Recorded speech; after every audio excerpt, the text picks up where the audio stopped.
नमस्कार मित्रांनो, पाकिस्तानची राजधानी इस्लामाबाद इथे 4 देशांच्या परराष्ट्र व्यवहार मंत्र्यांची बैठक थोड्याच वेळात सुरू होत आहे। यामध्ये पाकिस्तान, सौदी अरेबिया, तुर्की आणि इजिप्त हे देश सहभागी आहेत। या देशांच्या मध्ये चर्चा होऊन एक शांतता प्रस्ताव, युद्धविरामाचा प्रस्ताव, शांतता प्रस्ताव अजून खूप लांब आहे, पण युद्धात शांतता होण्यासाठी, तात्पुरती शांतता होण्यासाठी किंवा युद्धविराम होण्यासाठी प्रस्ताव तयार केला जाणार आहे। तो इराणशी ला सादर केला जाणार आहे। अर्थात हा प्रस्ताव म्हणजे काही नवीन हे देश ते तयार करणार नाही आहेत। अमेरिकेने 15 मुद्दे प्रस्तावाचे पाठवलेले आहेत। त्या अनुषंगाने म्हणजे त्या कणकेच्याच पोळ्या किंवा पराठे काहीतरी हे लोक करणार आहेत आणि त्यामुळे ही गोष्ट नीट समजून घेण्याची गरज आहे।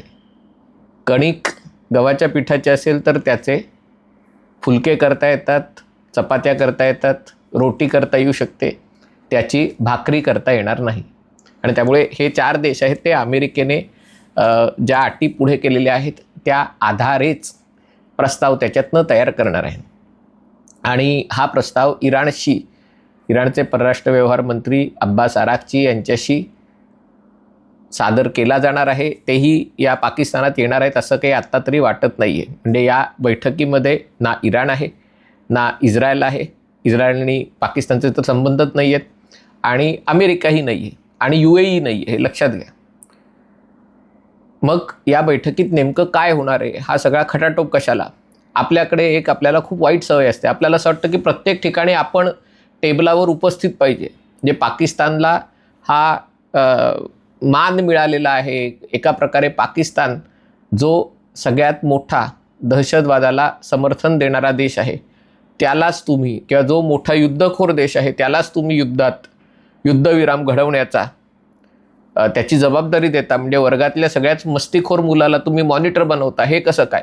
आपल्याला अजूनही हे मनात पटत नाही आणि आपल्या मनात असतं की हे काय चालू आहे?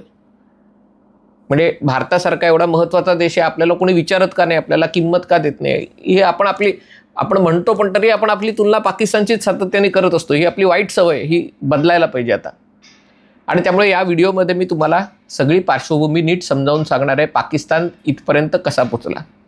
हे खरं आहे की साधारणतः 2011 नंतर, म्हणजे बराक ओबामाच्या अगदी शेवटच्या काळापासून पाकिस्तान हा अमेरिकेचा सावत्र मुलगासारखा झाला होता। तो लाडाचा नव्हता, कारण अमेरिकेच्या लक्षात आलं होतं की पाकिस्तान दहशतवाद्यांना स्थान देतो। ओसामा बिन लादेन पाकिस्तानमध्ये लपून बसलेला, पाकिस्तान अमेरिकेकडनं पैसे घेतो, शस्त्रास्त्र घेतो, पण एका प्रकारे तालिबानला तो मदत करतो। आणि त्यानंतर पाकिस्तान आणि अमेरिका यांच्यातले संबंध सातत्याने बिघडत गेले। दुसरीकडे पाकिस्तान आणि चीन यांच्यातले संबंध वाढत गेले आणि अमेरिका आणि भारत यांच्यातले संबंध वाढत गेले। हे साधारणतः 10-12 वर्ष हे चालू होतं डोनाल्ड ट्रम्प यांच्या पहिल्या टर्ममध्ये। म्हणजे 2017 ते 21 किंवा 16 ते 20 तुम्ही म्हणाल ते, पण 17 ते 21, 16 साली त्यांचा विजय झाला, 17 साली ते अध्यक्ष झाले। या काळामध्ये अमेरिका आणि पाकिस्तान यांच्यातले संबंध मोठ्या प्रमाणावर बिघडलेले होते। तेव्हा पाकिस्तानमध्ये मुख्यतः इम्रान खान पंतप्रधान होते। इम्रान खानचा कल हा चीनकडे, रशियाकडे असा होता। अमेरिकेच्या बद्दल त्यांच्या मनात एक काहीतरी विरोध आहे, आणि त्यामुळे अमेरिका आणि पाकिस्तान यांचे संबंध ट्रम्प यांच्या पहिल्या काळातही चांगले नव्हते। ट्रम्प यांच्या अखेरच्या काही महिन्यांमध्ये कतारमध्ये, अफगाणिस्तानमध्ये तालिबान, चांगलं तालिबान, वाईट तालिबान असं भेद करून चांगल्या तालिबानला सत्तेवर आणण्यामध्ये पाकिस्ताननी महत्त्वाची भूमिका बजावली होती। पण तरी असे संबंध खूप चांगले होते अशातला भाग नाही। तशीच परिस्थिती बायडन यांच्या काळातही राहिली। मग नेमकं काय बदललं असं की अचानक दोडका पाकिस्तान लाडका कसा झाला? ट्रम्प सरकारची लाडका पाकिस्तान योजना नेमकी काय आहे, किंवा पाकिस्तानची लाडके होण्यासाठी नेमकं काय केलं हे समजून घेणं आवश्यक आहे। मधल्या काळात म्हणजे बायडन सरकारच्या काळामध्ये इम्रान खानचं सरकार जाऊन पुन्हा एकदा सौदी दार्जिणं सरकार पाकिस्तानमध्ये आलं, शरीफ यांचं, आणि पुन्हा एकदा लष्कराच्या ताब्यामध्ये आणि पंजाबी लोकांच्या जवळच्या लोक म्हणजे त्यांच्यामध्ये आसिम मुनीर यांच्याकडे सत्ता आली. हा झाला पहिला भाग. दुसरी गोष्ट, तोपर्यंत तुर्की आणि सौदी अरेबिया यांच्यामध्ये एक प्रकारचं शीतयुद्ध चालू होतं. आताच्या काळात यंदाच्या हंगामात सौदी अरेबिया आणि संयुक्त अरब अमिराती यांच्यामध्ये एक प्रकारचं शीतयुद्ध सुरू झालेलं आहे. आणि भारत संयुक्त अरब अमिरातीशी किती जवळ आहे हे आपल्याला माहिती आहे, मी सांगायची गरज नाही. आणि त्यामुळे एका प्रकारे तुर्की आणि सौदी अरेबिया जवळ आलेले आहेत. म्हणजे पाकिस्तानचे दोन बाप किंवा दोन पाठीराखे एकत्र आलेले आहेत आणि त्यामुळे पाकिस्तानसाठी ही अतिशय चांगली गोष्ट आहे. इजिप्त त्याच्यामध्ये का आहे तर इजिप्त हा अरब जगातला सगळ्यात मोठा देश आहे, कारण बाकी बऱ्याच देशांची लोकसंख्या 10 लाख, 3 लाख, 5 लाख, 1 कोटी, अगदी सौदी अरेबियाची 2-3 कोटी, त्यातले 2 कोटीच लोक आहेत. इजिप्तची लोकसंख्या 10 कोटीच्या आसपास आहे. आणि त्यामुळे 22 अरब देश आहेत, आता कधी 23 झाले असते, पण 22 अरब देशांमधला सगळ्यात मोठा लोकसंख्येने देश असलेला इजिप्त आहे. या अरब देशांचा पिता, सांस्कृतिक विश्वगुरू अरब देशांचा हा इजिप्त आहे, कारण इजिप्तला संस्कृती आहे. आणि त्यामुळे इजिप्त याच्यात आहे कारण इजिप्त पूर्णपणे कंगाल आहे आणि इजिप्त अमेरिकेच्या आणि सौदी अरेबियाच्या आर्थिक मदतीवर अवलंबून आहे. आणि त्यामुळे इजिप्त असणं याच्यामध्ये गरज आहे. त्यामुळे हे झाले 4 देश. आता पाकिस्तानने नेमकं काय केलं तर ट्रम्प सत्तेवर येत असताना, कुठलाही नेता सत्तेवर येतो तेव्हा त्याच्या आजूबाजूच्या लोकांवर लक्ष ठेवायला हवं असतं, कारण ते आजूबाजूचे लोक त्या नेत्यासाठी पैशाची अरेंजमेंट करतात, त्याला निवडणूक आणण्यात, आणि नंतर सत्तेवर आल्यावर तो नेता फारसं काही उघड करू शकत नाही. ट्रम्प त्याच्यात अपवाद आहे ती गोष्ट वेगळी. आणि हे जे त्याच्या आजूबाजूची मंडळी असतात ती त्या नेत्याच्या नावाने दुकान चालवतात. जगातल्या कुठल्याही देशामध्ये, लोकशाही देशामध्येही, नीट लक्ष घ्या, मी नावं घेत नाही कोणाची, पण सगळीकडे असंच चालतं. त्यामुळे जो खुर्चीवरचा माणूस असतो त्याच्या आजूबाजूच्या लोकांकडे नीट लक्ष देणं महत्त्वाचं असतं. तसं ट्रम्प यांच्या अवतीभोवती जी मंडळी आहेत त्याच्यामध्ये त्यांच्या परिवारातली मंडळी आहेत. तसंच याच्यामध्ये जारेड कोहेन कुशनर हा त्यांचा जावई आहे आणि स्टीव्ह विटकॉफ हा त्यांचा रिअल इस्टेट पार्टनर आहे. ट्रम्प हे बिल्डर होते आणि त्या विटकॉफ यांचा मुलगा झाक विटकॉफ याची क्रिप्टोकरन्सीची कंपनी होती आणि स्टेबल कॉईन म्हणजे अमेरिकेच्या डॉलरशी जोडलेलं क्रिप्टोकरन्सी, त्यात पाकिस्तानी लोकांनी $1 अब्ज गुंतवणूक तेव्हा केली. म्हणून म्हणलं की म्युच्युअल फंडची किंमत कमी असताना पाकिस्तानने त्याच्यामध्ये पैसे टाकलेले होते, त्याचं फळ त्यांना त्या ह्याच्यात मिळालं. दुसरी गोष्ट पाकिस्तानने कोणती केली तर ऑपरेशन सिंदूरच्या वेळेला ट्रम्प यांनीच युद्ध थांबवलं. आणि ट्रम्प तुम्हीच कशा प्रकारे शांतता दूत आहात वगैरे, ट्रम्प यांना आवडतं आपलं कोणी मस्का मारला आपल्याला, तर ट्रम्प यांना हे मनापासून आवडतं आणि ते पाकिस्तानने केलं. त्याच्यानंतर युद्ध थांबवल्याबद्दल ट्रम्प यांना नोबेल पारितोषिक द्यायला पाहिजे वगैरे अशी भूमिका पाकिस्तानने घेतली. आणि त्यामुळे ट्रम्प यांच्या मनात, त्यांच्या जवळच्या लोकांच्या मनात एक भावनिकदृष्ट्याही घर केलं आणि पैशाच्या दृष्टीनेही त्याच्यात हे केली. पाकिस्तानमध्ये मोठ्या प्रमाणावर दुर्मिळ खनिजे आहेत आणि ती अमेरिकेला आपण देऊ शकू.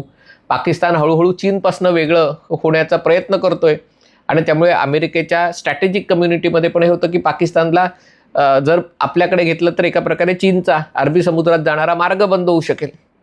म्हणजे हे सगळे प्रयत्न पाकिस्तानने केले. जिथे पैसा, जिथे मस्का मारायचा तिथे मस्का मारला, जिथे लालूच दाखवायचं तिथे लालूच दाखवलं.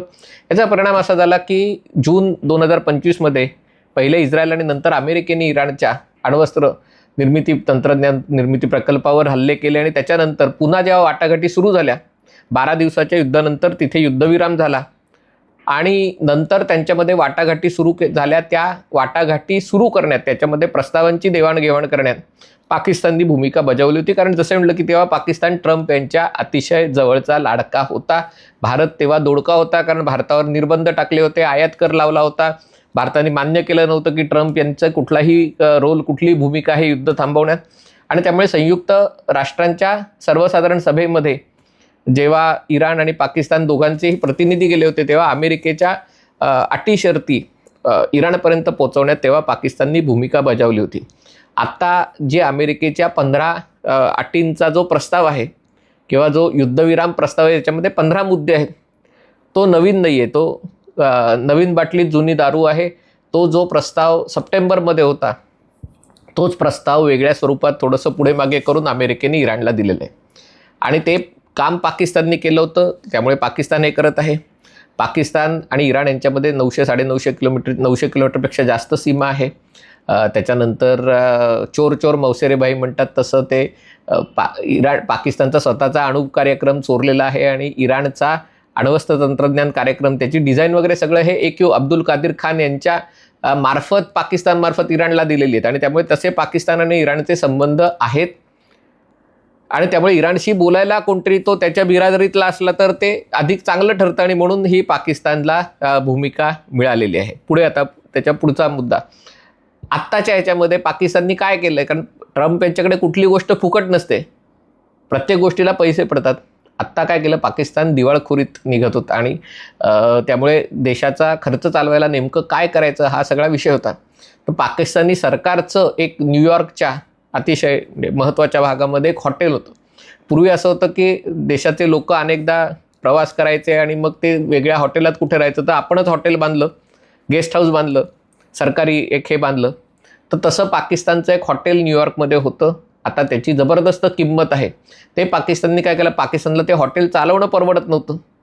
ते पाकिस्ताननी आता त्याचा पुनर्विकास करण्यासाठी कोणाला दिलं, तर ट्रम्प यांचे मित्र स्टीव्ह विटकॉफ यांची कंपनी, रिअल इस्टेट कंपनी, त्याला ते दिलं. म्हणजे त्याच्यातनं पुन्हा माल घेतला आणि त्यामुळे पाकिस्ताननी अमेरिकेला मस्का मारण्याचे सर्व प्रयत्न केलेले आहेत. हा पाकिस्तानचा एकूण आत्तापर्यंतचा परफॉर्मन्स आहे. आता आपल्याला म्हणून अरे तुमचं अफगाणिस्तानचं युद्ध थांबवता येत नाही, तुम्ही इथे का शांतता करताय. अफगाणिस्तानचं युद्ध हे नाटक होतं. पाकिस्तान काय करतंय म्हणून म्हटलं आपण पाकिस्तानकडे तो एक शेवटी चेसमध्ये, बुद्धिबळामध्ये समोरच्या खेळाडूच्या खेळी कुठली आहे ही समजून घेणं आवश्यक आहे. तो मूर्ख आहे, हुशार आहे, दृष्ट आहे, चांगला आहे, हे सगळ्या गोष्टी दूर ठेवून त्याची खेळी काय आहे ते ओळखणं गरजेचं आहे. आता पाकिस्तानला सौदी अरेबियाने करार वगैरे केलेला आहे आणि त्यामुळे पाकिस्तानची आर्थिक रसद सुरू झालेली आहे, पण पाकिस्तानला आपले सैनिक या युद्धात पाठवायचे नाही आहेत. आणि हे स्पष्ट दिसत होतं जेव्हा हे युद्ध सुरू झालं, सौदी अरेबिया पाकिस्तानला आपले सैनिक पाठवायला लावेल, तेव्हा पाकिस्तानने अफगाणिस्तानविरुद्ध युद्ध सुरू केलं. 2 कारणासाठी. पहिलं कारण म्हणजे एक तर सौदीला सांगायला की बघा आमचं ऑलरेडी युद्ध सुरू आहे, आम्ही याच्यात मदत करू शकत नाही.